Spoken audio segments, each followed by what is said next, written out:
जगन्नाथपुरी में लक्ष्मी जी भ्रमण कर रही थी। जगन्नाथ भगवान की पत्नी लक्ष्मी, और पूरे पूरी क्षेत्र में भ्रमण करते करते उन्होंने देखा कि मैं किस पर कृपा करूं। तो सबसे पहले लक्ष्मी जी गई अर्चकों के पास, जो जगन्नाथ जी को उठाते, सुलाते, खिलाते, नहलाते, भोजन प्रसाद कराते। बोले ये अर्चक हैं, पहले अर्चकों को देखें, इनके यहां किसी परिवार में अगर हमको कृपा करनी हो तो लक्ष्मी जी सब अर्चकों के घर में गई। देखा महाराज सूर्य उदय हो गया, ये तो अभी सो ही रहे हैं, ना आचार विचार शुद्ध, ना खान पान की शुद्धि। लक्ष्मी जी ने देखा महाराज सबरे पुजारी, अर्चक, साधक लेट लेट तक सो रहे हैं, ना आचार विचार शुद्ध, ना खान पान की शुद्धि, ना वस्त्रादि धुले हुए, एक ही वस्त्र हैं, 5-5 दिन तक उन्हीं को पहनने हैं। लक्ष्मी जी बोली ये मेरे रहने लायक स्थान नहीं है, इसको यहां नहीं आऊंगी मैं। और तभी लक्ष्मी जी ने आगे जाकर के देखा कि वह परिवार जिनको झाड़ू लगाने की सेवा थी, नाली आदि साफ करने की सेवा थी, जिनको मंदिर में प्रवेश तक नहीं करने दिया जाता, उनके घर में गोबर का चौका, सब ब्रह्म मुहूर्त में उठ गए हैं, तुलसी जी को जल दे रहे हैं, घर में बिल्कुल शुद्ध भोजन बन रहा है, आचार विचार की शुद्धि, हाथ स्वच्छ हैं, पैर बच, जन्म से उनकी जाति कहीं ऊंची नहीं है, लेकिन बाकी सब कुछ उनका स्वस्थ था, बिल्कुल शुद्ध था। लक्ष्मी जी की कृपा चाहते हैं ना, पवित्र रहना प्रारंभ कर दो। लक्ष्मी जी को पवित्रता बहुत प्रिय है। आपने आज जो वस्त्र पहने, कल अगर आपने पहन लिए, लक्ष्मी जी तुरंत चली जाएंगी। इतनी भी अपवित्रता लक्ष्मी जी को प्रिय नहीं है। लक्ष्मी जी बोली ये अच्छी है, इसके यहां मैं जाऊंगी। लक्ष्मी जी प्रत्यक्ष प्रकट हो गई उनके घर में जाकर के। अब वे तो बेचारे छोटे मोटे लोग, बेचारे ज्यादा धनवान तो थे नहीं। उन्होंने जब देखा कि अत्यंत गहने पहन रखे हैं, ऐसी मधुर सुगंधी आ रही है, रूप देख करके नेत्रों के पलक नहीं झपके जा रहे, सबने दंडवत प्रणाम किया। बोले आपका परिचय? बोले हम जगन्नाथ जी की गृहिणी हैं, साक्षात लक्ष्मी। वे सब घर के लोग, अरे हमारे घर का तो जल भी आपके स्पर्श योग्य नहीं है, हम तो ऐसे लोग हैं, हम तो नीचे लोग हैं। ये लक्ष्मी जी बोली ये सब बात नहीं करो, हम लोग ठाकुर जी ये सब विचार नहीं करते। तुम्हारा आचरण देखो कितना शुद्ध, तुम्हारे व्यवहार कितना शुद्ध, तुम्हारी बुद्धि कितनी शुद्ध है। और सुनो, चौकी लगाओ, जो भी घर में बना है प्रत्यक्ष थाल में पधराओ, हम तुम्हारे यहां प्रसाद पा करके जाएंगे। पूरा घर भाव विवल हो गया, सबके नेत्रों में आंसू, साक्षात लक्ष्मी जी आई हैं। सबने पवाया। लक्ष्मी जी प्रेम से प्रसाद पा रही थी, तभी जगन्नाथ जी के बगल में ही विराजती हैं सुभद्रा जी, सुभद्रा जी के बगल में विराजते हैं श्री बलराम जी। बलराम जी भ्रमण कर रहे थे पुरी में। भ्रमण करते करते वो घर घरों में झांक के देख रहे थे क्या हो रहा है। जैसे ही उस घर में झांक के देखा तो श्री लक्ष्मी जी प्रसाद पा रहे हैं।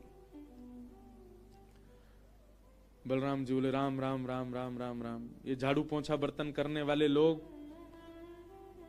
इनके यहां पर चले जाओ, इन पर कृपा करो, पर भैया इनके यहां तो भक्ष भक्ष भी बनता होगा, मांस भी बनता होगा, और ये लक्ष्मी जी यहां बैठ करके प्रसाद पा रही, हमारी घर की बेटी, हमारी घर की बहू, बिल्कुल आचार विचार की शुद्धि नहीं रखी। नाक फूल गई, बलराम जी की नाक फूल गई। महाराज आकर के कुछ बोले तो नहीं, मंदिर में आके बैठ गए। तो लक्ष्मी जी प्रसाद बनाती हैं। जैसे ही भोग रखा गया जगन्नाथ जी के आगे, बलभद्र सुभद्रा जी तुरंत हाथ पांव धो के बैठ गए। बलराम जी अपने सिंहासन से ही नहीं उठे, नाक फुला के बैठे। जगन्नाथ जी बोले भैया आ जाओ, भोग आएगा, हमें नहीं पाना, तुम लोग पाओ। क्यों, क्या हो गया? अब क्या बोले, अब तो सब आचार विचार सब खत्म हो चुका है। परमात्मा होते हुए भी हमारे यहां आचार विचार नहीं चल रहा है, तो फिर इंसान क्या आचार विचार का पालन करेगा? जगन्नाथ जी बोले भाई कोई बात पे बुरा मान गए जे, तो इनसे बात करें। जगन्नाथ जी गए, भैया कहा भयो, आप इतने उदास क्यों, इतने नाराज क्यों?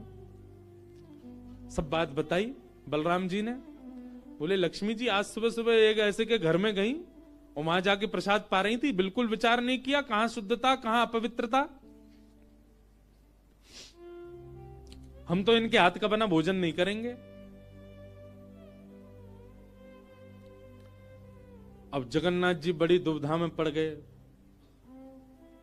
यदि पाऊं तो भैया नाराज बैठे, भैया कहेंगे मैं नाराज हूं, इससे को कोई फर्क नहीं पड़ा है, फिर भी पा रहा है। और नहीं पाऊं तो लक्ष्मी जी टेढ़ी टेढ़ी देख रही हैं कि मैंने बनाया, ये पा क्यों नहीं रहे। जगन्नाथ जी बोले लक्ष्मी जी को तो मना लिया जाएगा बाद में, पर ये नहीं माने ना, ये तो शेषनाग हैं, इनको ज्यादा ही क्रोध आ गया तो जोर से सिर हिला देंगे, प्रलय और हो जाएगा। जगन्नाथ जी ने लक्ष्मी जी से कहा देखो भैया नहीं पा रहे तो हम भी नहीं पाएंगे। लक्ष्मी जी बोले कोई बात नहीं। एक दिन नहीं पाया, दूसरे दिन फिर लक्ष्मी जी ने बनाया, फिर नहीं पाया, तीसरे दिन फिर लक्ष्मी जी ने प्रसाद पधराया, फिर नहीं पाया। तो लक्ष्मी जी बोली भाई कोई बात है तो हमसे बोलो सीधे, ये प्रसाद रोज छोड़ देना, ये कैसा तरीका है आपका नाराज होने का। कहीं बलराम जी बोलते हुए सुन लिए लक्ष्मी जी ने कि भाई इनके हाथ का बना हम नहीं पाएंगे। लक्ष्मी जी ने जाकर के जगन्नाथ जी से कहा देखो संपूर्ण जगन्नाथपुरी में प्रसाद बनाने की सेवा हमारी, और आपके भैया कह रहे हैं कि हमारे हाथ का बना पाएंगे नहीं, जब हमारी सेवा लेनी नहीं तो फिर हम यहां क्यों रहें, इसलिए आप हमको आज्ञा दें। अब हम जहां हमारा सुख है हम वहां चले जाते हैं, हम चले जाते हैं श्री क्षेत्र से।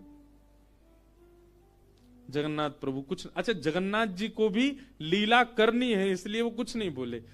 अब कुछ नहीं बोले तो लक्ष्मी जी समझ गई, बोले मौन मतलब हां ही होता है। लक्ष्मी जी बोले ठीक है आप लोग शयन करो, रात्रि का समय, बलभद्र सुभद्रा जगन्नाथ जी के कपाट बंद हो गए। लक्ष्मी जी बोली अब हम जा रही हैं, और मंदिर से श्री लक्ष्मी जी चली गई।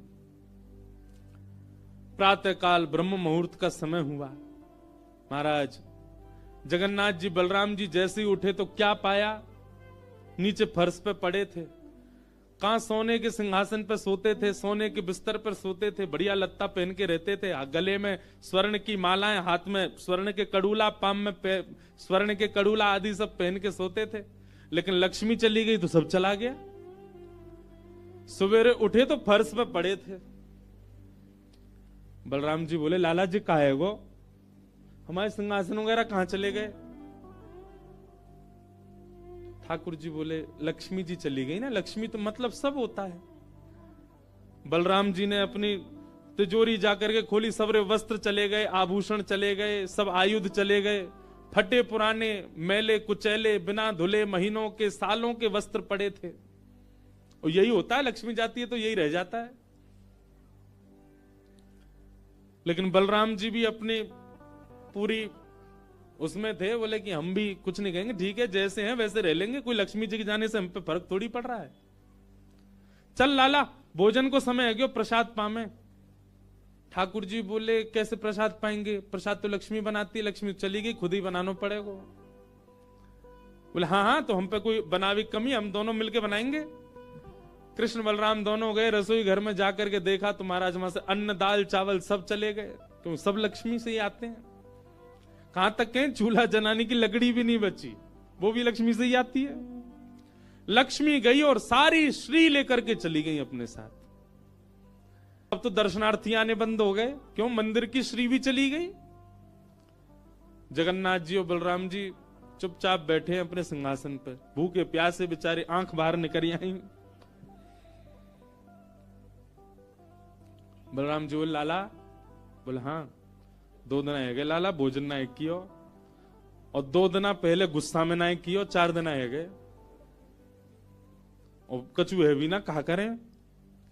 देखो इस बात को कोई ऐसे मत ले लेना, लोग सोचने वाले भी लेते हैं, बताओ महाराज जी कुछ भी बोल रहे हैं, वो साक्षात ब्रह्म है, लक्ष्मी जाने से उन पर कोई प्रभाव पड़ेगा? लक्ष्मी जाने से कोई प्रभाव नहीं पड़ता ठाकुर जी पर ठाकुर जी बलराम जी को बताना चाह रहे हैं कि भाई किसी को हेय दृष्टि से मत देखो, उसी के लिए पूरी लीला हो रही है। ठाकुर जी बोले दाऊ दादा एक काम है सके, बोले कहा, बोले समुद्र के किनारे स्वर्ग आश्रम है जहां पर लोगों की अंत्येष्टि होती है। बोले हाँ, मैंने एक बार देखा था वहां पे लोग कटोरा लिए बैठे रहते हैं और उनको कुछ ना कुछ मिल ही जाता है, आपकी आज्ञा हो तो वहीं चलें, कछु तो मिल जाएगा। लाला पूरी दुनिया कहा कहेगी बताओ कृष्ण बलराम कहा कर रहे हैं ये। बोले ऐसे थोड़ी जाएंगे, रूप बदल के चलेंगे, कछु तो मिलेगा, पेट तो नहीं भरेगा हमारा। लक्ष्मी जी तो आएंगी नहीं, नाराज होके चली गई। बलराम जी बोले हाँ हाँ जान दे, ये बहू के बड़े नखरे हैं, चली गई तो कहा हम का भूखे रहेंगे, चल लाला मेहनत करके उद्यम करके भिक्षा मांग के पालेंगे। और श्री कृष्ण बलराम दोनों छोटे से बालक का रूप धारण करके गए और स्वर्ग आश्रम के बाहर कटोरा लेके बैठ गए, कोई कुछ तो दे जाएगा। ठाकुर जी और बलराम जी अपनी झोली फैला के जय जगन्नाथ मैया तेरा भला हो, कुछ दो। और कोई कुछ नहीं थे। एक ने तो डांट दिया, बोले हे छोटे बालकों क्या करते हो, विद्यालय जाया करो, पढ़ाई लिखाई किया करो, क्या बचपन में आके बैठ गए हो यहाँ पे। बलराम जी बोले लाला ही तो बहुत डांट रही है। ठाकुर जी मनी मन कहें और कर लो अपमान लक्ष्मी जी का। इतने में ही एक महात्मा आए, उन पर धन तो था नहीं, उनके पास में बस मूड़ी थी, महात्मा जी के पास भेल थी, भेल। ठाकुर जी ऐसे झोली फैला के बैठे, बलराम जी भी। तो महात्मा जी ने क्या किया, ऐसे करके लो बच्चों, लो पालो, पेट भर लो। बलराम जी बोले लाला एक समय को भोजन तो मिल ही गए। ठाकुर जी बलराम जी दोनों खुश हुए। लक्ष्मी जी ने दूर से देखा, ए पवन देव जोर से बहना प्रारंभ करो। ऐसी जोर की हवा चली महाराज, सबरी मूड़ी उड़ गई। बलराम जी और ठाकुर जी पीछे पीछे भागे, मूड़ी सबरी उड़ गई।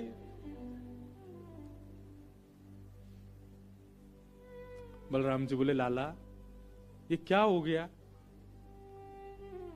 बोले भैया हम संकोच में कुछ कहते नहीं, आप बड़े भैया हो, पर हम एक बात कहें, ये लक्ष्मी के बिना सब हाल हो रहा है हमारा।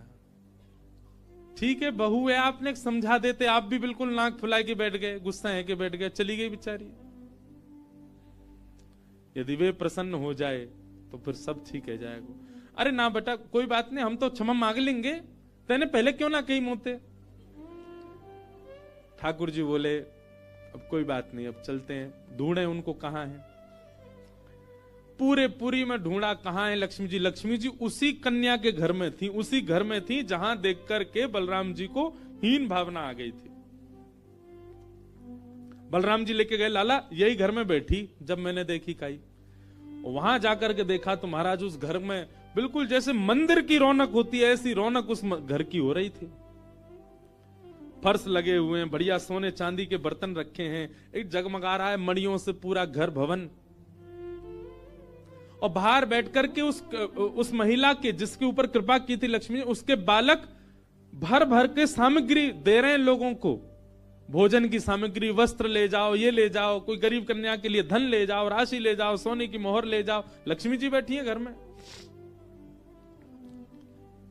ठाकुर जी बोले अब लक्ष्मी जी तो नाराज हैं, भैया एक काम करें, हम भी लाइन में लग जाएं, कछु मांग लें, लेके चल दें। जैसे ही ठाकुर जी और बलराम जी लगे कतार में, भीतर से लक्ष्मी जी को देख के दया आ गई। मेरे प्राणनाथ ये चाहे तो सर्वसमर्थ हैं, परंतु बलराम जी को बताने के लिए पूरी लीला कर रहे हैं। लक्ष्मी जी तुरंत बाहर आई और दोनों को इशारा किया, आप लोग इधर आओ। बलराम जी बोले देख बहू तू नाराज मत हो, हम ते गलती है गई, और वैसे गलती तेरी भी कम नहीं, तो को नहीं जानो चाहिए ऐसी जगह। लक्ष्मी जी बोली दाऊ दादा ठाकुर जी के लिए सब अलाव है, हमारे लिए इतने बंधन।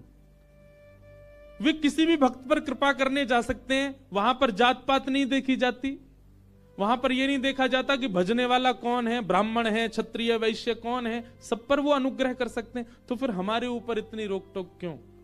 और किसी के जन्मगत व्यवहार से उसका पूरा जीवन नहीं आंकना चाहिए, उसके स्वभाव व्यवहार से देखना चाहिए कि वो है कैसा। कहां आप कहते हैं कि ब्राह्मण सर्वश्रेष्ठ, और वो देर देर तक सो के उठ रहे हैं, उनके यहां शुद्धि नहीं, वस्त्र 4-4 दिन तक पहन रहे हैं, एक महीना एक ही धोती में निकाल रहे हैं। आप कह रहे हैं कि वो श्रेष्ठ, और ये लोग जो इतनी पवित्रता का ध्यान रखते हैं, इन पर कृपा ना हो। हमारे अनुसार तो जो अपने कर्म से शुद्ध है वो शुद्ध है। बलराम जी और ठाकुर जी दोनों मान गए, जैसी आपकी इच्छा। बोले नहीं, आज के बाद हम आपसे एक नियम चाहते हैं। क्या? बोले श्री जगन्नाथपुरी में नियम कर दीजिए। बोले क्या? जिस महाप्रसाद को ब्राह्मण पाएगा उसी महाप्रसाद को शूद्र भी पाएगा, दोनों को समान फल मिलेगा। और यहां महाप्रसाद का ऐसा नियम रखा जाए कि अगर एक ही पत्तल में दोनों बैठ करके पालें तो दोनों को समान पुण्य प्राप्त होगा। महाप्रसाद पाते ही, अन्य तीर्थों में तो बहुत साधन करने पड़ेंगे, पर पुरी में आकर के कोई एक तिनका भी यदि महाप्रसाद का पाले तो उसको सर्व साधनों का फल प्राप्त हो जाए। और किसी भी प्रकार से यह ना देखा जाए कि कौन किस वर्ण का है, वो स्वभाव से शुद्ध होना चाहिए। हम सबको हृदय लगावे। अगर ये सब आपको मंजूर हो तो मैं राजी हूं। राजी हुए और तब से श्री जगन्नाथपुरी में ये सब नियम नष्ट कर दिए गए। महाप्रभु जी सबके लिए सुलभ हो गए। एक ही गुरु के दो शिष्य हैं, सुदामा और कृष्ण, संदीपनी उपाध्याय इनके गुरु जी। लेकिन एक शिष्य सोने की नगरी का राजा है, पूरे विश्व का अधिपति भगवान है, और एक शिष्य एक फूटी सी झोपड़ी में रहता है। एक बार संदीपनी विद्यालय में जब कृष्ण सुदामा पढ़ते थे तब भृगु ऋषि पधारे, सबसे क्रोधी ऋषि, और आकर के गुरु मां से भिक्षा मांगी। माते भिक्षाम देहि, माता भिक्षा प्रदान करो। मां ने मन में विचार किया कि अभी सामग्रियां तो इतनी नहीं कि मैं भिक्षा दे सकूं। मना कर दिया, बोले भगवान आप कल आ जाना, आज तो भिक्षा के लिए सामग्री नहीं है, शाम को जब आ जाएगी तो कल आपको प्रदान कर दूंगा। अब भृगु ऋषि तो क्रोधी, उनको तो जब मांगे तब चाहिए। नेत्र बंद करके उन्होंने ध्यान लगा करके देखा, क्या इतनी बड़े गुरुकुल की रसोई में कुछ भी नहीं है। तभी उन्होंने पाया कि वन जाने वाले बालकों के लिए पोटली में मैया ने चने रख रखे हैं कि जो बालक वन में जाएंगे, पुष्प तोड़ के लाएंगे, लकड़ी तोड़ के लाएंगे, वो चने खा लेंगे वन में जाएंगे तो। उनके लिए चने रखे थे। भृगु ऋषि बोले बालकों की ज्यादा चिंता है, एक ऋषि द्वार पर आया उसकी चिंता नहीं है। थोड़ी दूर जाकर के अपने कमंडल के जल से श्रापित कर दिया, जो भी उन चनों को खाएगा वो लक्ष्मीहीन हो जाएगा, उसके जीवन से लक्ष्मी चली जाएगी, वो निर्धन हो जाएगा।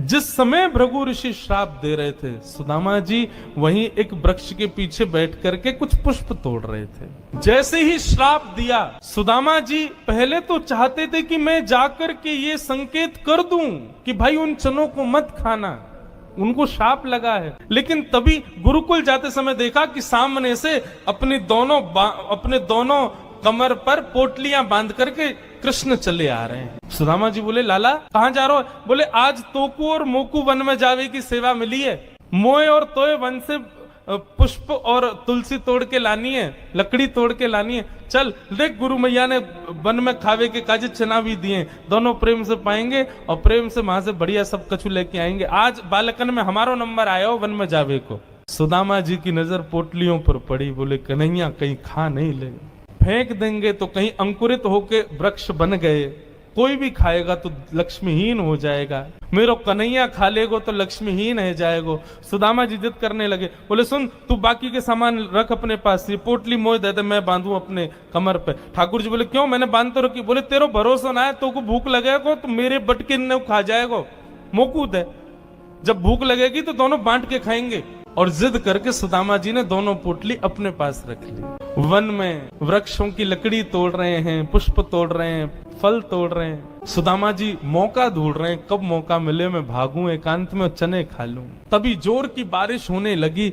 बारिश के कारण ठाकुर जी तो एक वृक्ष के नीचे जाकर के खड़े हो गए। अरे आजा सुदामा यहीं खड़ो है जा, बहुत वर्षा हो रही है। पर सुदामा जी एक बगल में एक और विशाल वृक्ष था, उसके ऊपर चढ़ गए, डाल पर जाकर के बैठ गए। वर्षा हो रही थी, ठाकुर जी एक वृक्ष के नीचे खड़े हैं, दूसरे वृक्ष के ऊपर सुदामा जी बैठे हैं। सुदामा जी बोले यही सही समय है, और पोटलियां खोल करके सुदामा जी खाने लगे। ठाकुर जी ने देखा, ए सुदामा मेरे उचना है में खा मत जाइयो, रुक जा वर्षा रुकंद मैं हूं आ रहा हूं ऊपर। लेकिन सुदामा जी के नेत्रों से आंसू गिर रहे हैं। बोले लाला तू सदा प्रसन्न रहे, मेरे बट की लक्ष्मी भी तेरे पास आ जाए, तेरे जीवन में कभी कोई कष्ट नहीं आवे, मेरे लाला को कभी रोनो नहीं पड़े, कभी उदास नहीं हो, कभी दुखी नहीं हो।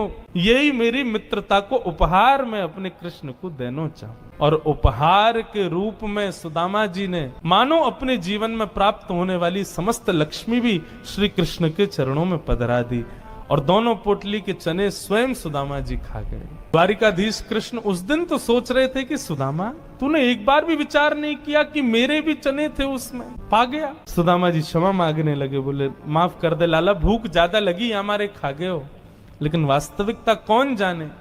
सुदामा जी महाराज फटी टूटी झोपड़ी में रहते हैं, उधरी हुई धोती पहनते हैं, अन्न जल का तो कोई ठिकाना ही नहीं है, ऐसे घर में रहते हैं। पत्नी बोली द्वारिकाधीश आपके मित्र हैं, आप जाते क्यों नहीं कभी उनसे मिलने। सुदामा जी बोले कहीं मेरी दशा देख करके कोई ये ना सोचे गरीब है, भिखारी मांगने आया, इसलिए मुझे अजीब लगता है। और दूसरी बात ये कि मैं कृष्ण का सखा हूं, अब कृष्ण तो बढ़िया राजकीय वेश में रहता है, अब मैं ऐसे रहता हूं, कोई मुझे देख करके कहीं ये ना सोचे ये कैसा सखा ठाकुर जी का, इसलिए मुझे लगता है कि मैं यहीं से ही उनको भज लूं, उनके पास ना जाऊं।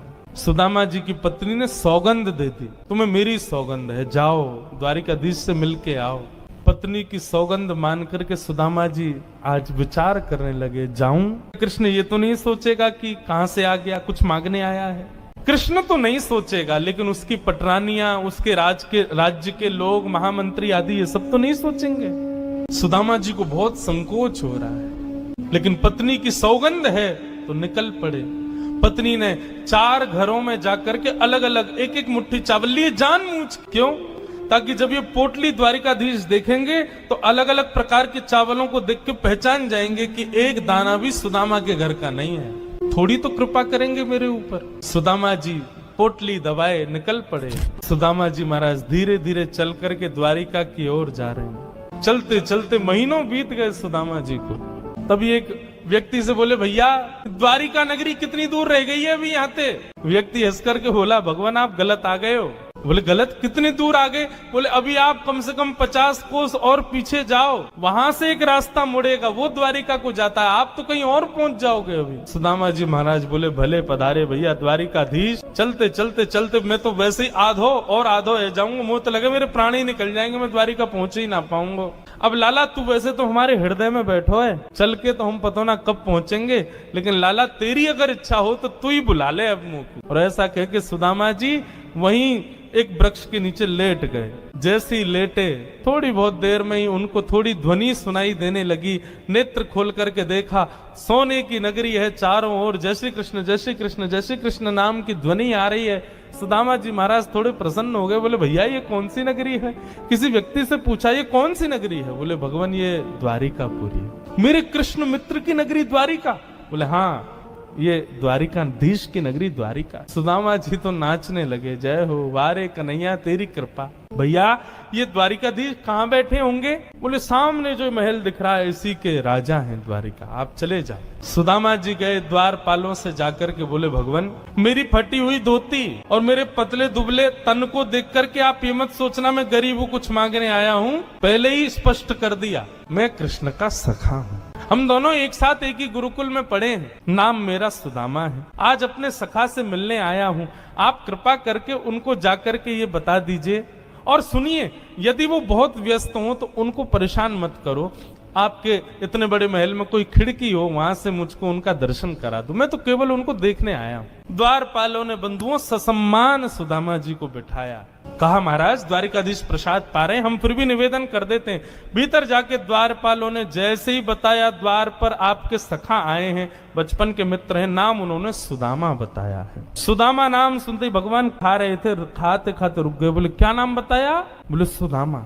मेरे बचपन के सखा सुदामा आए हैं बाहर? बोले हाँ नाथ सुदामा जी आए। आप प्रसाद पा लीजिए, हमने उनको कह दिया है आप जब निवृत्त हो जाएंगे तब दर्शन कराएं। भगवान बोले प्रसाद ये आवश्यक है, मेरे मित्र आए सखाएं बाहर खड़े, तुम उनको बाहर ही छोड़ के आ गए। भगवान आज पहली बार बीच प्रसाद से उठ गए, दौड़े। महामंत्री सेनापति पत्नियां सब दौड़ रही हैं, ऐसा कौन आ गया जिसके लिए भोजन छोड़ के भागे? द्वार पर दीनहीन सी अवस्था है, सुदामा जी खड़े। भगवान ने जाकर के हृदय से लगा ली। बार बार उनके मुख को देखते हैं, फिर हृदय से लगाते हैं, फिर देखते हैं, फिर हृदय से लगाते हैं। अपने गले में गलवैयां डाल करके लेकर के चल रहे हैं, फिर चलते चलते पता नहीं क्या होता है ठाकुर जी फिर रोकते हैं, फिर हृदय से लगा लेते हैं, फिर चलते हैं, फिर हृदय। बार बार हृदय से लगा रहे हैं और रोने लग रहे हैं ठाकुर जी। रुक्मणी आदि पटरानियों ने ऐसा दृश्य पहले द्वारिका में कभी नहीं देखा। सुदामा जी को ले जाकर के द्वारिका के सिंहासन पर बिठाया।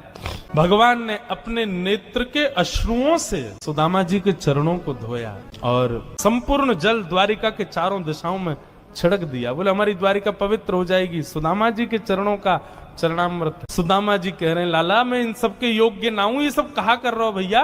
ठाकुर जी बोले आप किसके योग्य हो और कौन किसके योग्य, मुझसे बढ़िया कोई नहीं जानता, चुपचाप बैठे रहो, जो कर रहे हैं करने दो। जो लक्ष्मी सदा के लिए विहीन हो गई थी उसे वही लक्ष्मी आज सुदामा जी के चरण पहुंच रही है। भगवान की सुदामा जी की थोड़ी मैत्री चर्चा हुई। सुदामा जी से भगवान ने पूछा सुदामा जी ब्याह हो गया आपके? बोले हाँ लाला है क्यों ब्याह। बोले ब्याह कर लिया, हमको नहीं बुलाया। बोले लाला कर्जा लेके ब्याह कियो और वह ब्याह में भी सबन को भोजन करावे के चक्कर में मैं और तेरी भाभी तो भूखे ही रहे। 4 दिन बाद पड़ोसी ने आके भोजन दियो तब जाके तो पेट भरो। अब वहां में तो को बुलाते तो लाला तो पवानो तो बहुत दूर की बात, अब तू आतो तो तेरे संग घोड़ा आते, सैनिक आते, इनको ही नहीं पवा पाते। ऐसे ब्याह में फिर हम कैसे बुलाते लाला, हमारे निमंत्रण ना दियो। मेरी छोड़ लाला, तू बता तेने ब्याह कर लियो? भगवान बोले हमारे ब्याह की मत पूछो, जैसे आपका ब्याह बताने लायक नहीं ऐसे हमारे ब्याह भी बताने लायक नहीं। बोले नहीं नहीं लाला बता ब्याह। ठाकुर जी सब ग्वालन से पूछ रहे भैया जाऊं कि नहीं जाऊं होरी खेलवे। सब ग्वाला बोले लाला जानो तो चाहिए। ठाकुर जी बोले मुंह को बुला के कौन गयो? तो कोई बोलो कि विशाखा बुला के गई। बोले अरे वाह गोबर चोटी के बुलावे पे नहीं जाऊंगा मैं। मधुमंगल बोलो बोले विशाखा बुला के गई है। ठाकुर जी बोले वाह गोबर चोटी के बुलावे पे नहीं जाऊंगा। ललता बुलाई के गई है। बोले बहू ऐसी है, बहू के बुलावे पे ना जाऊंगा। सबरी गोपीन के नाम बोल दिए, इतने में श्री राम आयो। बोले मैं बताऊं कौन बुलाए के गया है? बोले कौन? करके इशारों बुलाए गई रे, करके इशारों बुलाए गई रे, करके इशारों बुलाए गई रे, करके इशारों बुलाए गई रे। बरसाने की छोरी राधा गोरी तो बरसाने की छोरी राधा गोरी। भैया अभी हमारे लाला के हम सब ग्वाला हैं, क्या लाला को बताओ कि किशोरी जी इशारों करके गई, हमको लेके चले बरसाने? बताओ। हो करके इशारों बुलाए गई, इशारों बुलाए गई। कौन? बरसाने की। सब्सक्राइब। बरसाने की छोरी राधा गोरी ओ बरसाने की छोरी राधा गोरी। बोलो वृषभानु दुलारी की प्यारे और बताना और कहा कह रहे हो, और बताना और कहा कह के गए हो मेरे बारे में। फिर घूम फिर के आएंगे फिर कुछ अच्छा और भी कछु कही का माने मेरे बारे में। अब ठाकुर जी घूम घूम के श्री दामा से पूछ रहे अच्छा इशारों करके गई? बोले हाँ। और भी कछु किया का? और भी कछु कह रही का? बोले हाँ। कहा कह रही नहीं बताना। श्री दामा कह रहे जो कान्हा मेरो गाम न जाने, जो कान्हा मेरो गाम न जाने, जो कान्हा मेरो गाम न जाने, जो कान्हा मेरो गाम न जाने, जो कान्हा मेरो गाम न जाने, जो कान्हा मेरो गाम न जाने, जो कान्हा मेरो गाम न जाने, जो कान्हा मेरो गाम न जाने। लाला कह के गई अगर लाला को मेरो काम ना है पता हो तो बताए दियो। ठाकुर जी बोले अच्छा हाँ बता के गई। पूछो बरसानो बताए गई रे, पूछो बरसानो बताए गई रे, पूछो बरसानो बताए गई रे, पूछो बरसानो बताए गई रे, पूछो बरसानो बताए गई रे, पूछो बरसानो बताए गई रे, पूछो बरसानो बरसाने की छोरी राधा गोरी गोरी, बरसाने की छोरी राधा गोरी बरसाने की छोरी राधा गोरी गोरी, बरसाने की छोरी राधा गोरी। लाला कह रहे हैं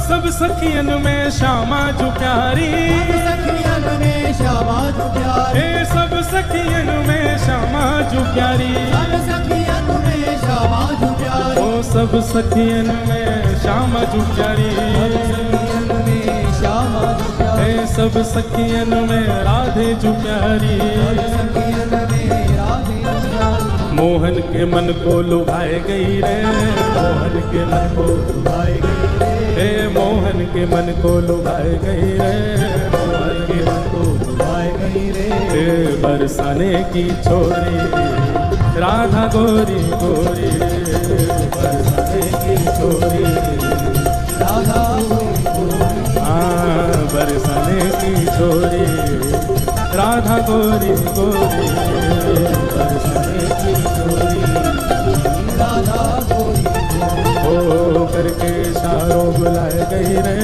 करके इशारों बुलाए गई रे, करके इशारों बुलाए गई रे, करके इशारों बुलाए, कौन बरसाने की छोरी राधा गोरी गोरी, बोल वृषभानु दुलारी की जय।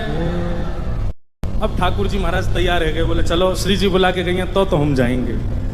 अब लाल जी जा रहे हैं होरी खेलवे बरसाने, और नंदगाम के सब लाला तो कह रहे हैं हाथ जोड़ जोड़ के, बोले लाला बरसाने जा तो रहो लेकिन हमारी नाक कटवा के मत आ जाइए।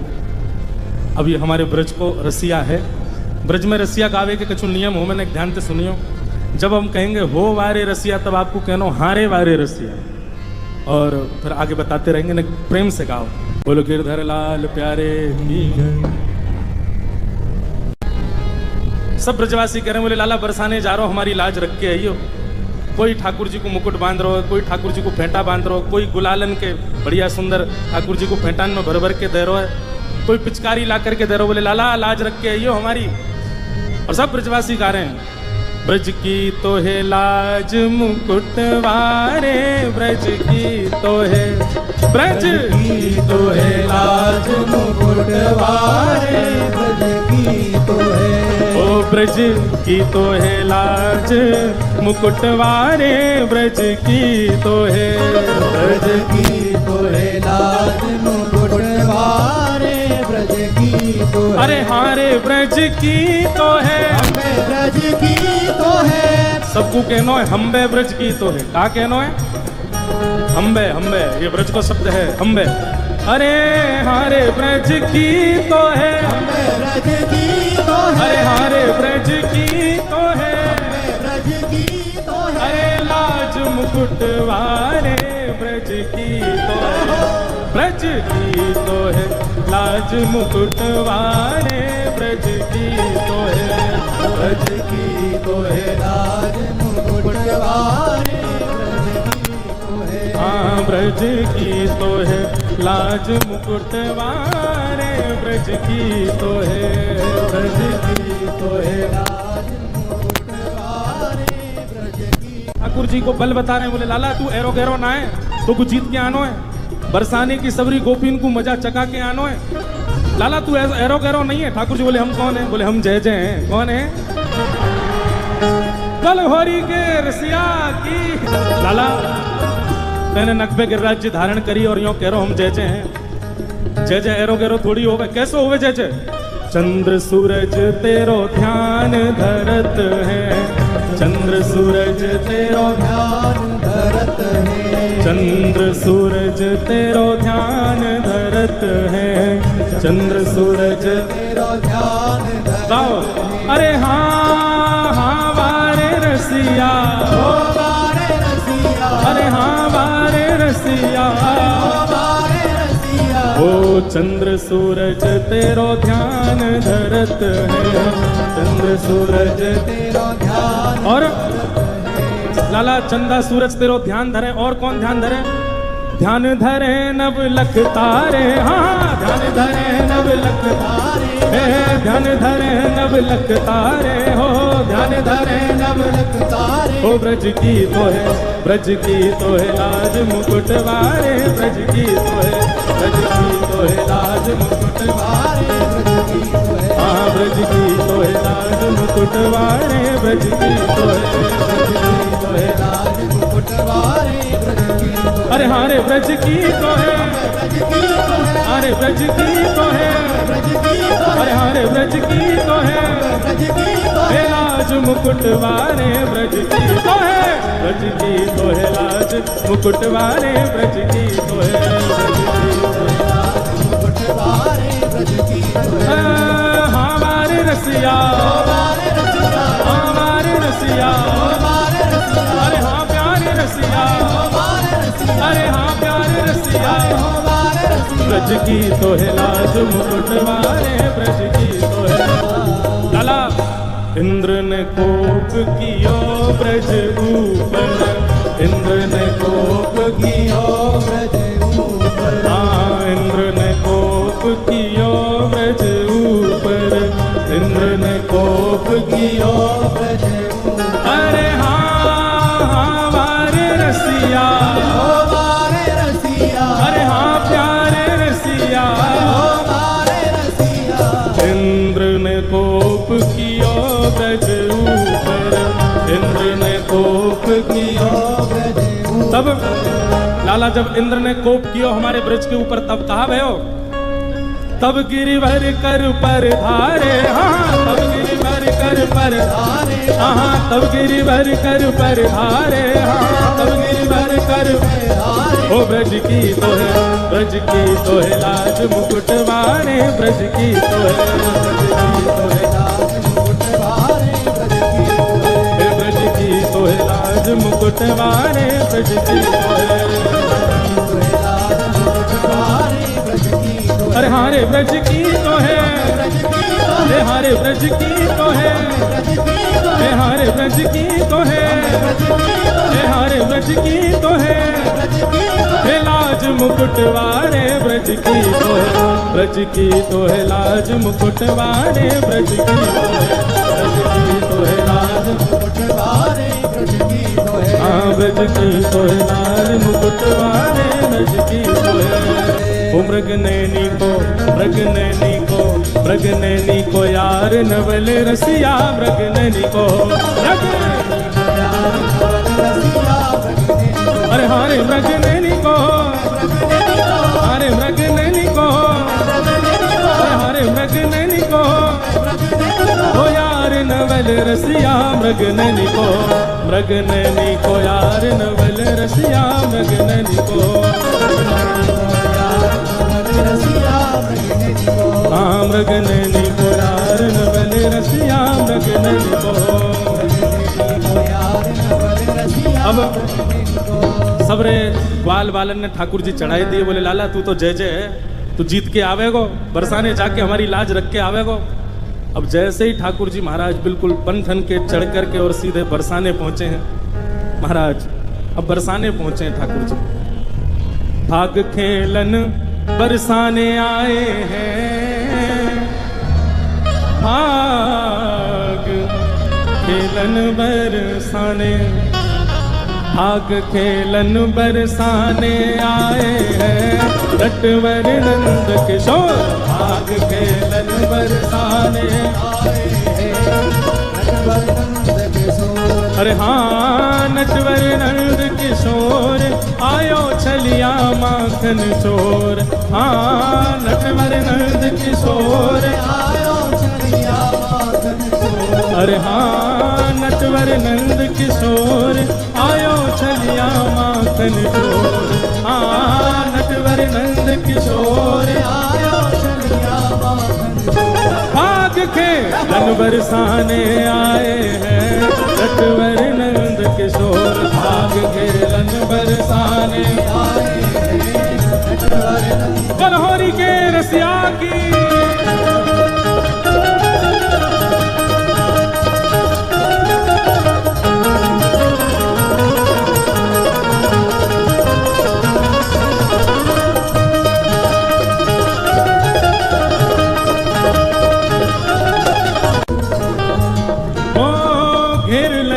सब गली रंगीली, घेर लई सब गली रंगीली, हाँ घेर लई सब गली रंगीली, घेर लई सब गली रंगीली, हाँ छाए रही छवि छटा छबीली, छाए रही सब छटा छबीली, छाए रही सब छटा छबीली, छाए रही सब छटा छबीली। ओ ठप ढोल ठप ढोल ठप ढोल मृदंग बजाए हैं, नटवर नंद किशोर ठप ढोल मृदंग बजाए हैं, नटवर नंद किशोर।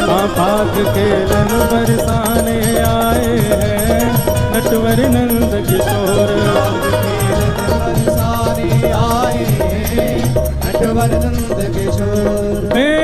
मिलजुल के सब सखियाँ आई, मिलजुल के सब सखियाँ आई, मिलजुल के सब सखियाँ आई, मिलजुल के सब सखियाँ आई।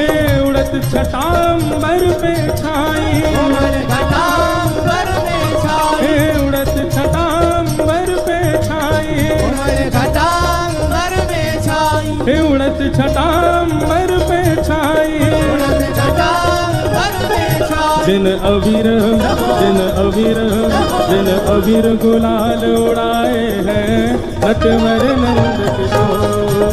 दिन अबीर गुलाल उड़ाए हैं नटवर नंद किशोर। पाग खेलन बरसाने आए हैं नटवर नंद किशोर। पाग खेलन बरसाने आए हैं नटवर। बलहरी के रसिया की जय हो।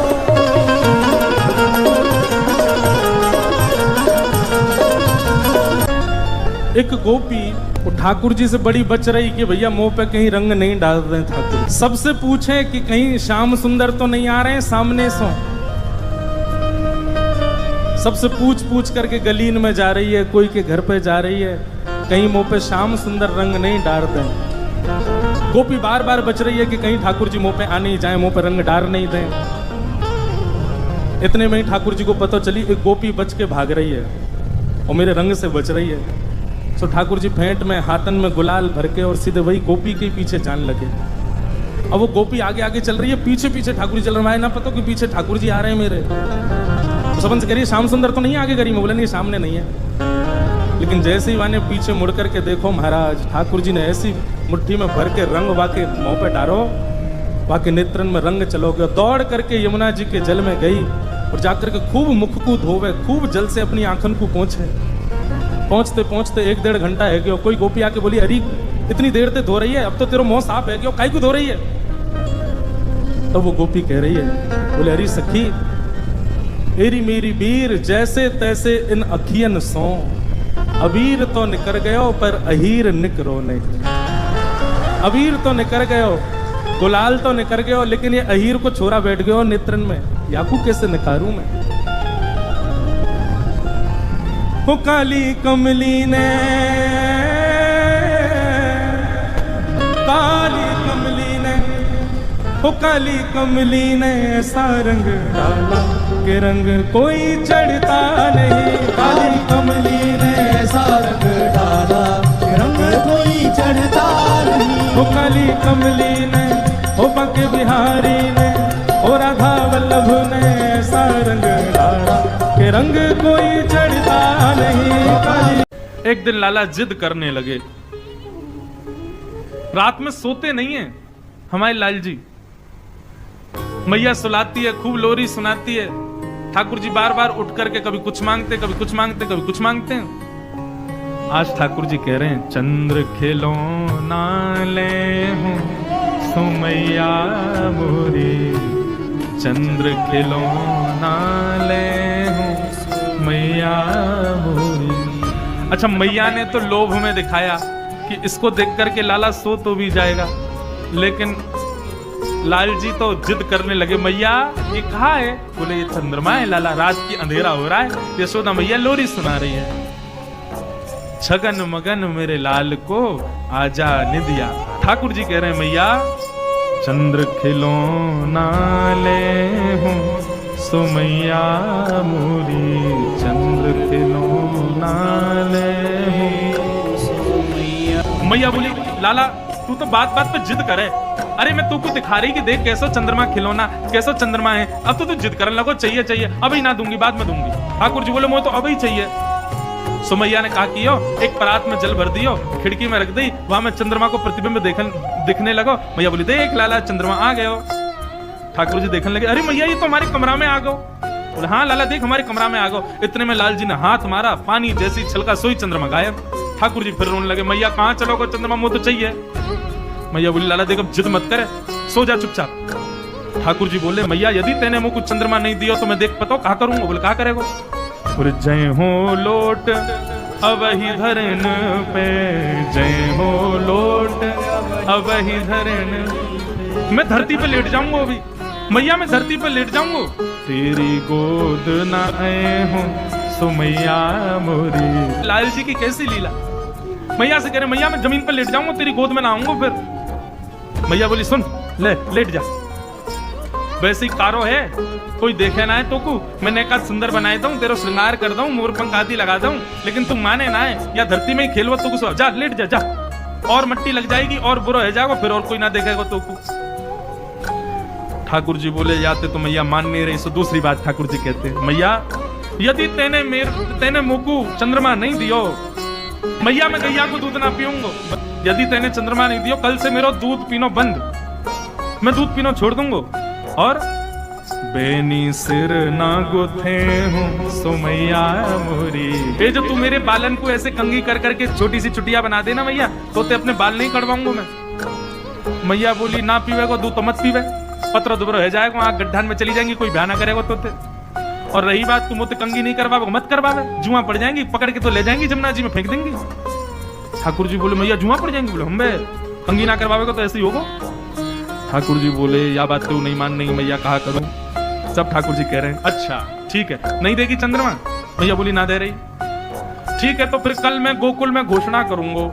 बोले कहा घोषणा करेगा, बोले हो तो पूत में नंद बाबा को, हो तो पूत में नंद बाबा तेरो सुत ना कहे हूँ सो मैया मोरी। मैया मैं कल घोषणा में कल गोकुल में घोषणा कर दूंगा। बोले कहा घोषणा करेगा, बोले सबंत जाके कह दूंगा भैया आज के बाद मुझको यशोदा को लाला मत कहियो। क्यों, मैं यशोदा को लाला ना हूं, मैं तो केवल नंद बाबा को लाला हूं, वही मेरे बाबा है, वही मेरी मैया है, तू मेरी मैया ना है आज से।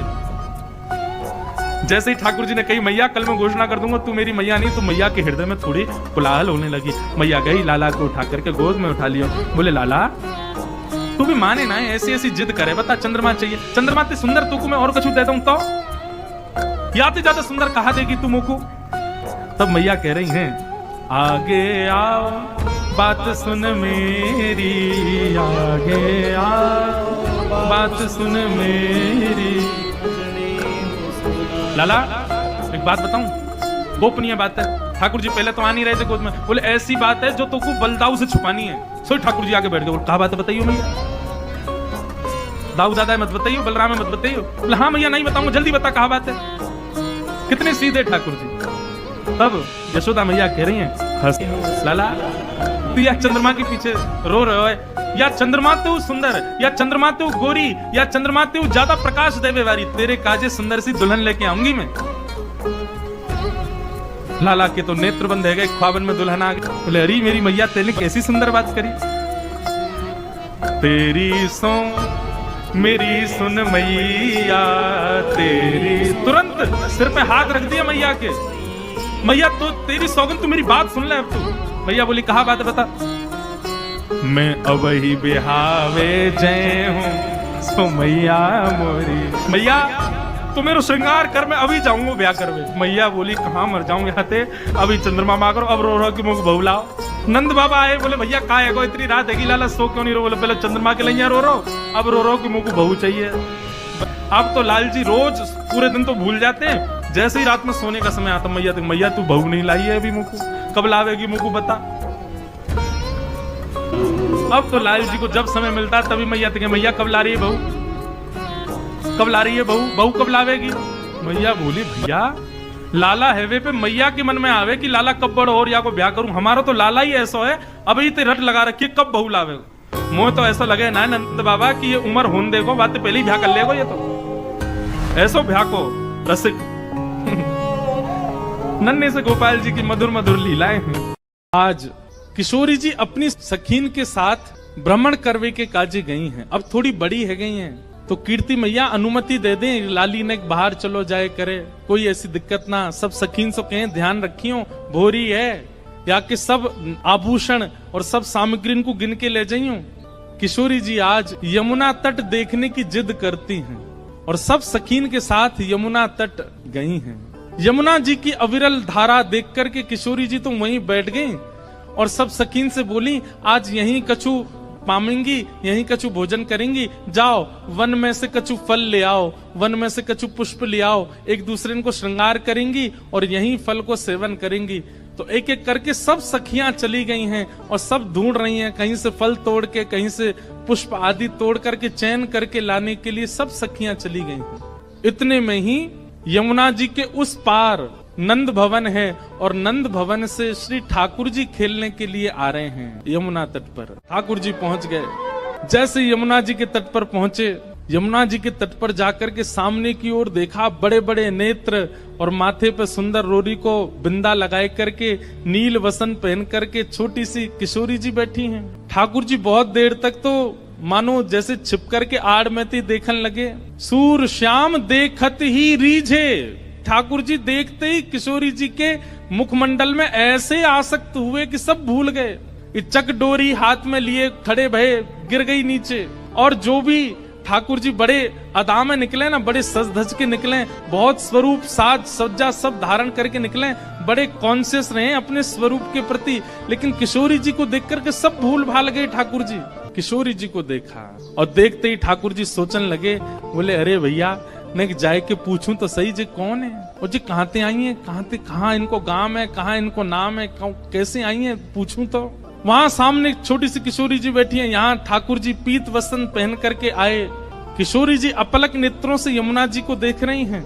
ठाकुर जी आए, थोड़ी आगे आकर के ऐसी अदा करने लगे कि किशोरी जी की नेक दृष्टि पड़े।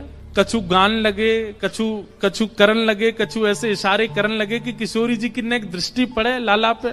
इतने में ठाकुर जी के स्वर सुनकर के किशोरी जी ने नेत्र उठाए करके देखो, और जैसे ही किशोरी जी की दृष्टि पड़ी ठाकुर जी पर, ठाकुर जी पूछ रहे हैं, अरे गोरी तुम कौन हो, आप कहाँ रहती हो, आपके पिताजी कौन है, और मैंने पहले तो आपको कभी देखो नहीं यहाँ पे, इतने बरस मो यहाँ रहते भय गए। तो किशोरी जी बोली, हाँ देखे हुए में लग रहे हो कि 50 साल के तो होंगे तुम। नेक्स्ट से हैं, और नेक्स्ट से किशोरी जी तो पूछ रहे हैं कि मैं इतने सालन ते आ रहा हूँ, मैंने तो आपको देखो नहीं, आपको घर कहाँ है और आपके पिताजी कौन है। किशोरी जी बोली, अरे हम वृषभानु जी की लाली हैं और बरसानो हमारो घर है, वहीं रंग महल में हम रहमे, और यहाँ हमारो खेलवे को कोई प्रयोजन नहीं है, हमारो भवन इतना बड़ा हम वहीं खेलती रहे। अरे जब ते जन्म भयो तब ते आज तक हमने तो अपनो पूरा भवन देखो ही नहीं, इतना बड़ा भवन है हमारे पिताजी को, हमें कहा जरूरत पड़ी यहाँ आके खेलवे की। ठाकुर जी बोले, तो फिर अपने भवन में ही खेल लो, काय को आई हो यहाँ पे, यहाँ काय को डोल रही हो, ऐसी छोटी सी हो, कोई हरण करके ले जाएगा तुम्हारो। किशोरी जी बोली, वो तो आज सखीन को मन हो कि यमुना तट पे चलें, या हमारे हम उनके संग आए गई हैं, बाकी तो या स्थान में हमारे बरसाने में मना करी गई है कि जमुना तट और जमुना के पल्ली पार जानो ही नहीं है। ठाकुर जी बोले, वो काय को, बोले हमारे बरसाने में ऐसो कहवे कहा कि जमुना के तट पे और जमुना के पल्ली पार एक छोरा डोले, और वह छोरा को नाम तो मैं ना लूंगी, ऐसो सुनो वह को नाम गावे तू प्रकट है जाए। ठाकुर जी बोले, अच्छा कोई और पता, हाँ नंद जी को लाला है, वो नंद जी को छोरा, बा के पिताजी को नाम नंद है, वाके काजे हमारे पूरे बरसाने में ऐसो हल्ला है कि वो चोरी करे, माखन की दही की चोरी करे। अब भैया पहले तो चोरी छोटी छोटी वस्तुन की होवे, धीरे धीरे फिर चोर निपुण है जाए तो बड़ी बड़ी वस्तुन ने चोरी करे। अब हमें तो ऐसा लगे नंद जी को छोरा दही और माखन की चोरी करे, कहीं हम यहाँ आ गए, हम तो बड़े घर की बेटी हैं, हमारे गले में ऐसे सुंदर सुंदर नवलखा के हार हैं, हमारे कानन में ऐसे महंगे महंगे कुंडल हैं, हमारे ऐसे ऐसे कड़ूला हैं, कहीं वाह को मन आ गया और सब हरण करके ले गए तो या हमारे, हम तो यहाँ आमे ही ना है वाह के डर के मारे। इतने में ही ठाकुर जी नीची नजर करके सुनने बोले, अच्छा। किशोरी जी बोली, अच्छा तुमने देखो वो नंद जी को छोरा, तुम जानो भाई। ठाकुर जी बोले, वैसे बहुत बदनाम है बेचारो, ऐसो है ना है वो, मैं तो भाई बहुत अच्छे से जानू, वो ऐसो है ना है, बहुत सीध हो भोर हो बेचारो, भाई यूं लगे कि घर में दही खाऊंगो, घर में मक्खन खाऊंगो, मेरी मैया बूढ़ी है गई है, वाकू दही बिलोनो पड़ेगो, बूढ़ी बाड़ी मैया की सेवा करनी चाहिए, वासो काम नहीं करानो चाहिए, या हमारे दूसरे के घर जाके दही खायावे। और इन गोपीन ने वहां पे झूठ और चोरी को आरोप लगाई दियो, मैं तुम्हें सांची बता रहा हूं। किशोरी जी बोली, जा तरीका से आप पक्ष ले रहे हो और जा तरीका से तुम्हारे नैन मटक रहे हैं, बातें तो यूं लग रही है कहीं तुम ही तो नहीं हो नंद के लाला। ठाकुर जी की मुस्कान देख करके किशोरी जी उठ के खड़ी हो गई। अरे तुम ही हो नंद के लाला, मैं अभी भाग रही हूँ, रुको। अरे अरे ललिता, अरे विशाखा, कहाँ को चली गई? अरे देख वही चोर आए गए, और जाके हम सब चर्चा कर रहे। ठाकुर जी दौड़ करके गए, सामने जाके बैठ गए हाथ जोड़ करके, और कहा कह रहे हैं तुम्हारो कछु चुरायो हमने? किशोरी जी बोली अभी तक तो नहीं चुरायो, आगे की पता नहीं है।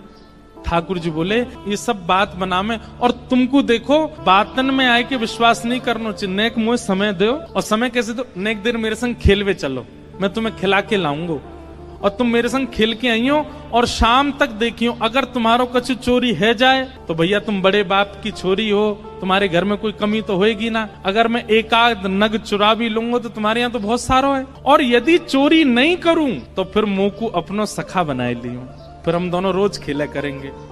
अपनी चिकनी चुपड़ी बातों से किशोरी जी को अपनी ओर खींच लिया ठाकुर जी ने, और फिर इमोशनल ब्लैकमेल कर रहे हैं। कहा अब ठीक है कोई बात ना है, आपके मन में पहले से ही मेरे प्रति चोर भावना है, अब वाकु तो मैं दूर ना कर सकूं। ठीक है आप तो जाओ, आपकी तो बहुत सारी सखी हैं, ललिता विशाखा सबन को नाम आप ले रही हैं, उनके पास आप चली जाओ, मैं तो अकेला हूं, देखो मेरे तो कोई ग्वाल बाल भी नहीं है।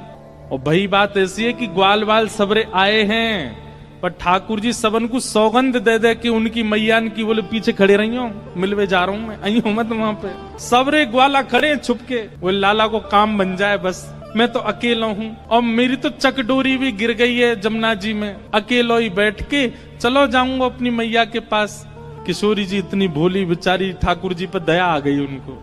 अरे ना तुम अकेले ना हो, तुम अकेले बताओ कहाँ चलें खेलवे? ठाकुर जी बोले पास में एक आम को बगीचा है, और वह बगीचा में बड़े सुंदर सुंदर आम लगे। ठाकुर जी ने मन में विचार करी अब किशोरी जी मिली हैं तो ने अपने जैसो गुण तो दे दूं इनको। वहां में बड़े सुंदर सुंदर आम लगे, और वो आम को बगीचा हमारे नंद राय बाबा को ही है, आप वहां चलो, बढ़िया पके पके आम तोड़ तोड़ के प्रेम से पामेंगे। हाँ किशोरी जी बोली हाँ चलो आम पावे चलेंगे। अच्छा इस बीच खूब बात भई है ठाकुर जी और किशोरी जी की, हाथ पकड़ के दोनों जा रहे हैं। किशोरी जी बोली अच्छा अपनो नाम तो बताए दो। ठाकुर जी बोले मेरो नाम है कान कुंवर। किशोरी जी बोली नाम तो बड़ो अच्छो है, लेकिन इतनो बड़ो है मुझे याद ना है रो। किशोरी जी भी कितनी बोली है, बोले मुझे याद ना है रो। ठाकुर जी बोले अरे या में कौन सी बड़ी बात, देखो या को स्पर्श करो, जे कहा है, बोले कान, बोले बस या कान को स्पर्श कर दी तो मैं कान याद आ जाएगा, फिर कुंवर, कान कुंवर, कान ते ही मेरो नाम याद आ जाएगा। किशोरी जी बोली हाँ तुम्हारो नाम याद आ गयो। अच्छा तुम रहो कहाँ को? ठाकुर जी ने अपना पूरा पता बता दियो, जमुना जी पार करोगे सीधे जाओगे वहां पे गोकुल आ जाएगा, वहां सबसे बड़ी हवेली जो है वो हमारी है, हम बड़े बाप के लाला हैं। तुम बहुत देर से बता रही बड़े तुम्हारो महल है, ऐसो आंगन है, ऐसो सब है, सब बात है रही है। और किशोरी जी को हाथ पकड़ करके ले गए बगीचा में, एक आम को वृक्ष। ठाकुर जी ऊपर चढ़वे में निपुण कम है, और होंगे भी तो किशोरी जी के सामने आज दिखा रहे हैं मुंह पे चढ़वो ना आवे। ऊपर 2-3 बार चढ़े फिर फिसल गए। किशोरी जी बोली अरे तुम पे तो चढ़वो ना आवे, देखो मैं चढ़ के बताऊं। किशोरी जी बोले हाँ आप चढ़ जाओ। किशोरी जी ऊपर चढ़ गई। ठाकुर जी बोले प्रथम मिलन हुआ है, पहले मिलन में अपनी छाप नहीं छोड़ी तो हम काय बात के कन्हैया, अब आ जाओ ऊपर। ठाकुर जी बोले अरे श्यामाजू अगर मैं ऊपर आ जाऊंगा और फिर आम तोड़ेंगे तो नीचे पकड़ेगा कौन, और हम आम तोड़ेंगे नीचे गिर के सब फट जाएंगे तो पामेंगे कैसे? किशोरी जी बोली हाँ बात तो सही है, तो कहा करें? ठाकुर जी बोले मैंने अपनी पीताम्बरी खोल ली, आप ऊपर ते आम घेरो।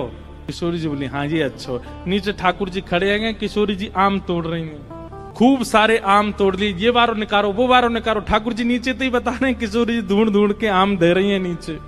इतने में ललिता विशाखा ढूंढ रही हैं हमारी किशोरी जी कहाँ चली गई, और ढूंढते ढूंढते ढूंढते उनको दूर वृक्ष पर नील पोशाक धारण करी भाई किशोरी जी दिख गई कि ऊपर चढ़ी हुई है वहां पे।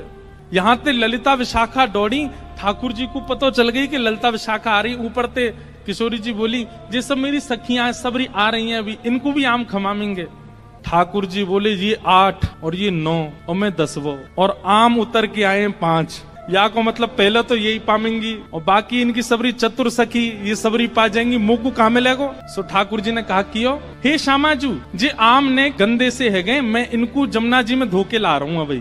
किशोरी बोली हाँ हाँ चले जाओ। ठाकुर जी आम लेके गए, और बगीचा संभालवे वालो जो माली हतो का वहां से जाके बोले अरे तू पूरे दिन सो तो रे, बाबा ने यहाँ बगीचा में तू को रखवाली करवे को रखो है, अरे नाय लाला ऐसी बात ना तेरी बाबा ते जाके शिकायत करूंगा। नाय कछु मत कहियो।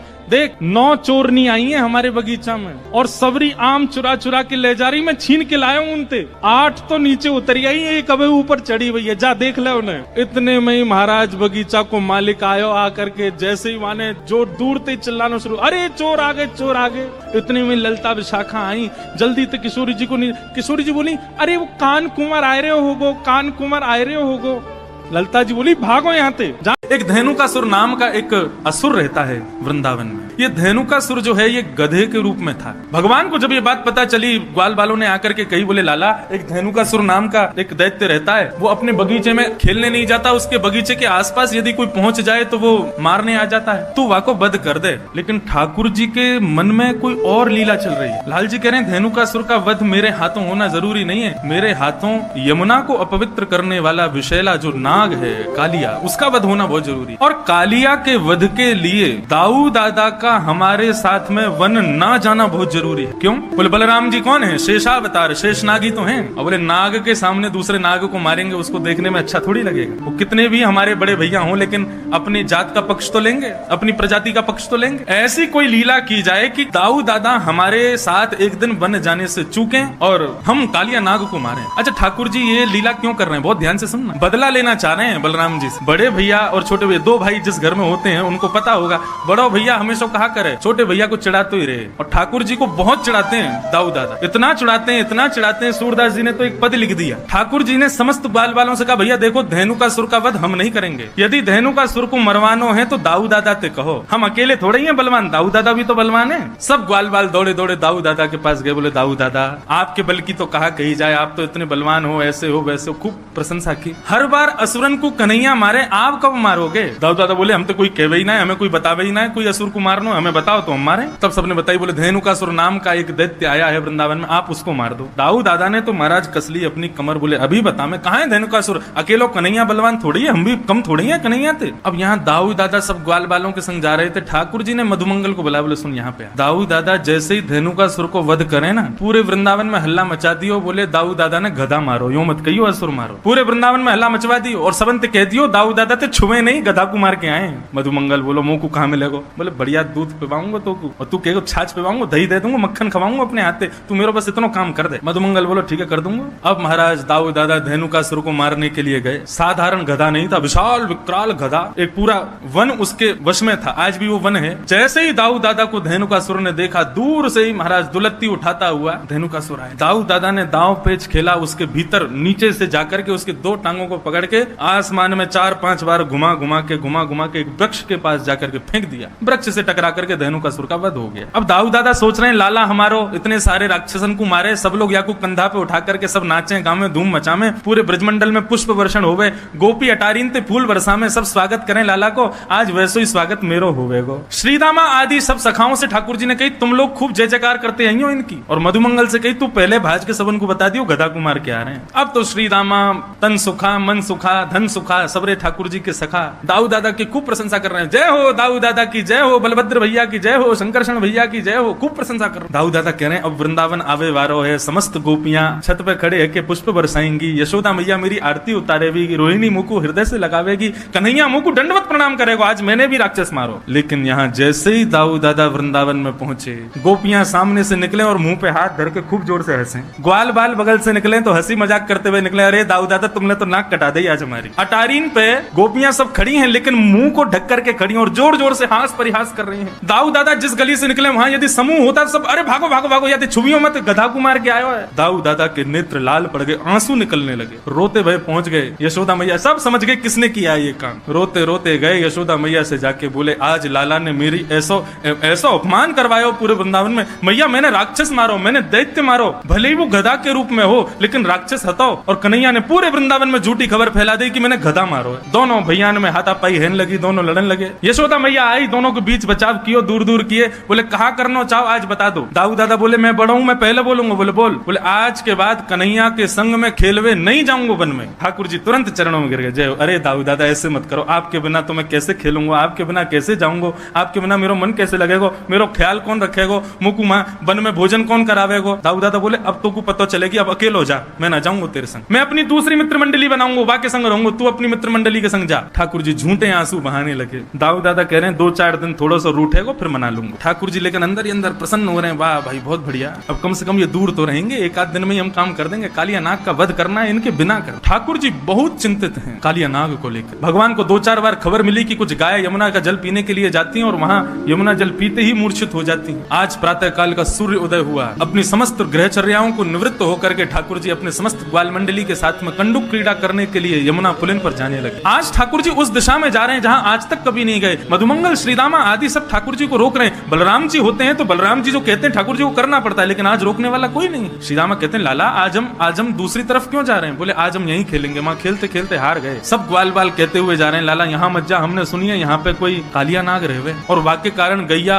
और कोई भी ग्वाल बाल यदि वहां विचरण करे तो मूर्छित है जाए। हमने तो सुनी है ऊपर से कोई पक्षी भी उड़ के चलो जाए तो वाको भी मरना है जाए, इतनो विष निकले यमुना जी में थे। अरे ठाकुर जी बोले सब बनी वही बात है, कोई यमुना में कूद के स्नान ना करे, यहाँ हमारे सबने भ्रम फैला रखो, ऐसा कछू ना है, चलो मेरे साथ। जैसे ही पहुंचे बंजर भूमि, दूर दूर तक केवल काली रेत दिखाई दे रही है। सब ब्रजवासी बालक घबरा रहे हैं, लेकिन ठाकुर जी के हृदय में जो भाव है वो ठाकुर जी को पता है। कंडुक क्रीड़ा करते करते इस प्रकार से क्रीडन किया कि मधुमंगल श्रीदामा की जो गेंद थी ठाकुर जी ने उसको यमुना जी में फेंक दी। जैसे ही यमुना जी में जाकर के गेंद गिरी है, ठाकुर जी ने अपनी माया से ही श्रीदामा के हृदय में प्रवेश किया और श्रीदामा के माध्यम से जिद करवाने लगे कि मुझको तो वही गेंद चाहिए।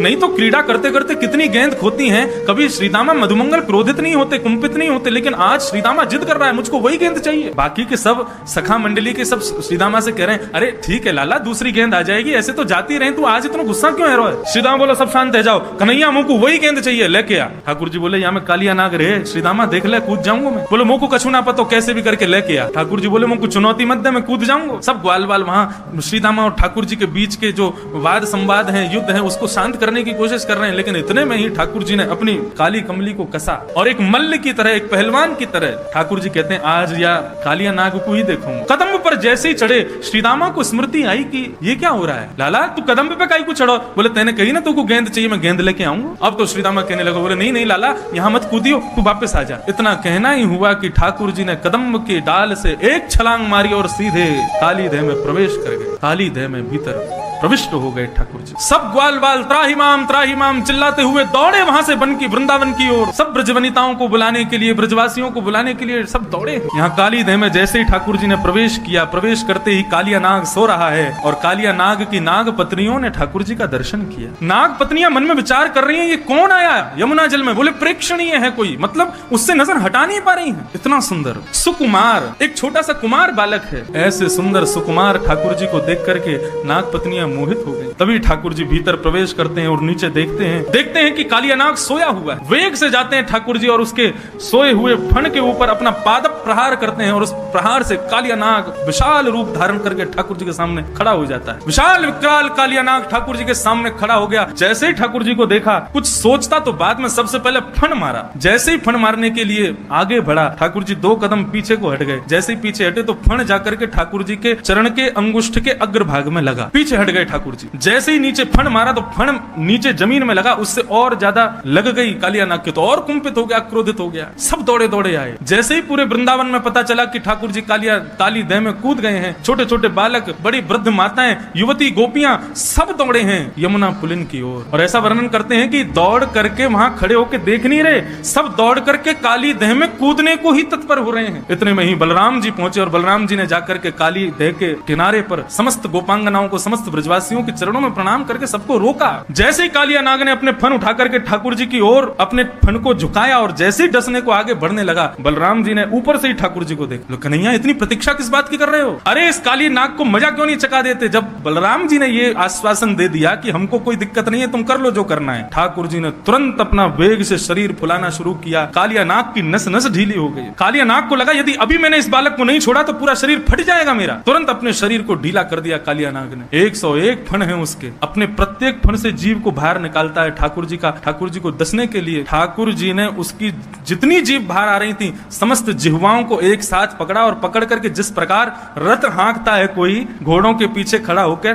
ठाकुर जी ऐसे ही समस्त जीवों को पकड़ करके कालिया नाग के मस्तिष्क पर चढ़ खींच लिया जोर से। जैसे ही ठाकुर जी ने जीव को खींचा, कालिया नाग अपनी अन्य मुखों से जीव निकाल करके ठाकुर जी को डसने लगा। ठाकुर जी बोले ऐसे नहीं मानेगो, या को मजा चकाने ही पड़ेगा। जिस जिस मुख से अपना फण बाहर निकालता है उस फण पर ठाकुर जी अपनी एड़ी दबाते हैं, चरण नहीं रखते हैं, अपने चरण के पिछले भाग से उसके मस्तिष्क को रोंदते हैं। अब 101 फण वाला कालिया नाग कभी पहली जीव को निकाले, कभी 10वीं जीव को निकाले, कभी 80वीं जीव को निकाले। जिस जिस जीव को कालिया नाग निकाले ठाकुर जी उतनी द्रुत गति से उसके मस्तिष्क पर प्रहार करते हैं। आकाश मार्ग से समस्त देवता पुष्प वर्षण कर रहे हैं। तभी क्या देखती हैं नाग पत्नियां? कालिया नाग के मुख से, नाक से, कान से, हर स्थान से जितने छिद्र हैं उसके मुख में सब जगह से रक्त की धार बह रही। नाग पत्नियों ने सोचा कि यदि अब ठाकुर जी से प्रार्थना नहीं की तो हमारे पतिदेव मारे जाएंगे, मर जाएंगे।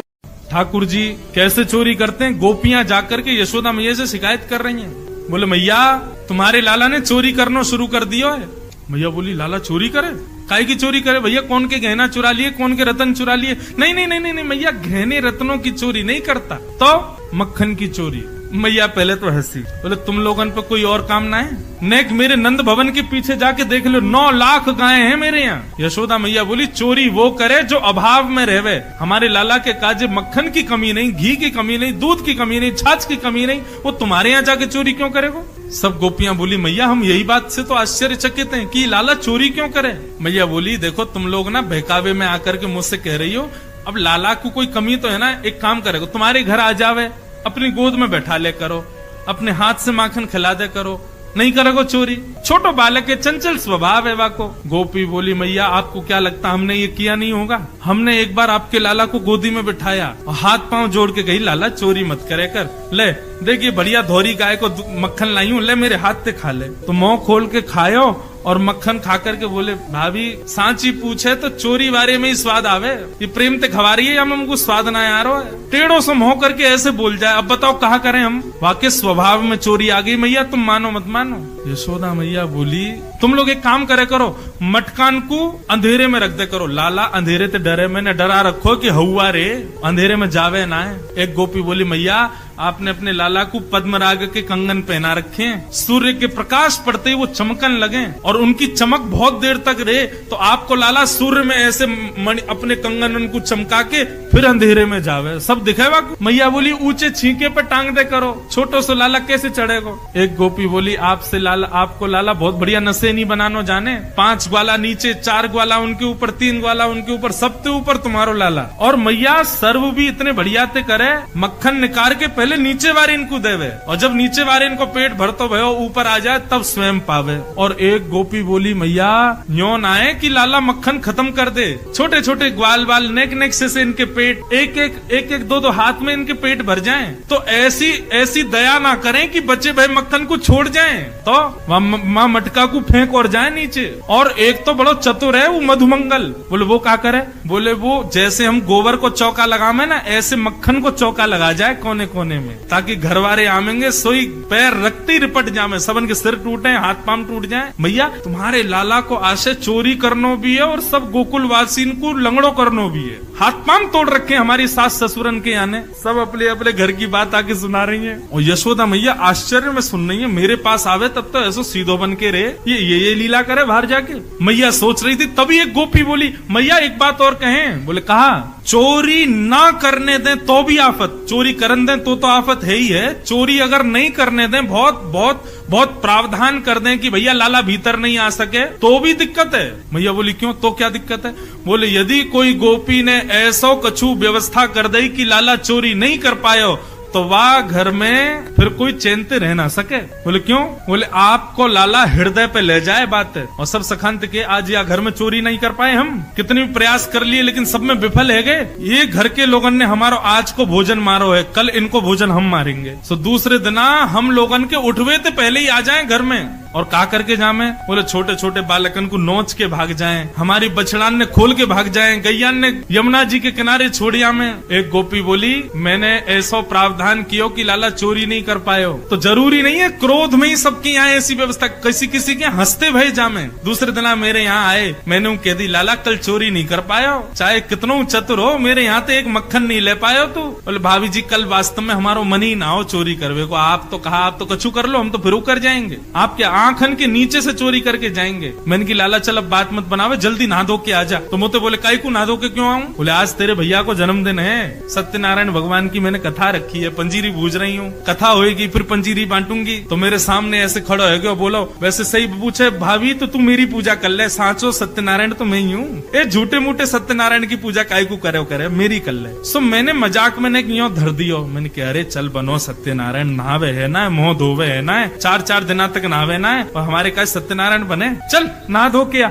बने सत्यनारायण। मैया जन कहाँ ते कुत्ता के 2 पिल्ला ले आयो और ले जा करके मेरे सत्यनारायण भगवान के सिंहासन पर बिठा दिए, और जाते जाते मुझे बोलो भाभी ने अपने सत्यनारायण को दर्शन तो कर लियो। मैं दौड़ करके गई तो देखी सत्यनारायण चतुर्भुज नारायण भगवान की मूर्ति और दोनों तरफ कुत्ता के पिल्ला। परमानंद दास को ठाकुर लायो पिल्ला घेर, ऐसी ऐसी लीला करे। और एक गोपी ने तो ऐसी बात कह दी, बोले किसी के यहाँ क्या किया मुझे नहीं पता, लेकिन मेरे यहाँ जो किया वैसा किसी के यहाँ नहीं किया होगा। मैया बोली कहा? बोले मैया 3-4 बार चोरी कर ली लाला ने, तो मैंने ऐसी व्यवस्था कर दी कि लाला भीतर आ ही नहीं पायो। तो तिरछी नजर करके बोलो भाभी तेने हमारो हक मारो है, कल तेरो हक हम मारेंगे, कल तेरे घर में चूल्हा जल नहीं पावेगो। बोले कहा कियो फिर? बोले सवेरे सवेरे भोर में ब्रह्म मुहूर्त में सबरे ग्वाल बालन के संग आयो और चूल्हा के चारों तरफ सबन ने धोती उतार के और सबरो काम कर दियो। मैया ने सिर पकड़ो, ये मेरो लाला करे? बोले हाँ मैया तुम्हारो लाला करे। मैया को क्रोध आयो, मैया ने बुलायो लाला को,